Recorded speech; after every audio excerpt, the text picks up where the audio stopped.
İlkin faylımızı açacağıq. Görsənən fayl düyməsinə basmaq. Açacağımız faylı seçmək. Mən ən son istifadə etdiyim faylı seçirəm. Və budur. Deməli, xanalara məlumatları özümüz də daxil edə bilərik və yaxud əvvəlcədən daxil olan məlumatı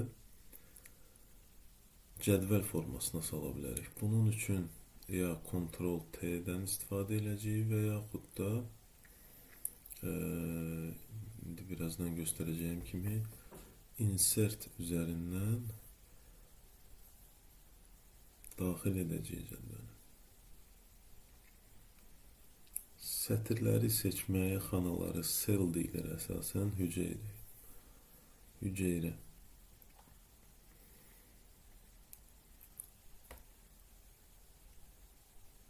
Bəli.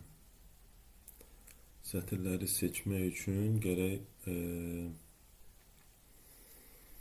deməli ya mouse-la istifadə edirik və yaxud da Ctrl düyməsini sıxaraq sağa, sola, aşağı, yuxarı düymələri, məsələn, Ctrl+A ilə bütün cədvəli seçirik.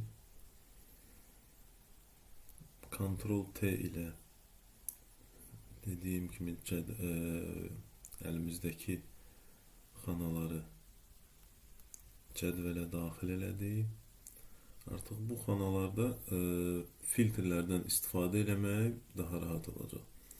Cədvələ özümüz istədiyimiz ad verə bilərik. Sol yuxarı küncdə görsəndiyi kimi.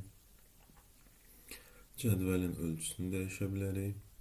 Yəni ki, məlumat xanasında bütün xanalar cədvələ daxil olunsun ya yox. Çünki xananın, cədvəlin hamısına daxil edilir. Filtrdən hal-hazırda istifadə edirik.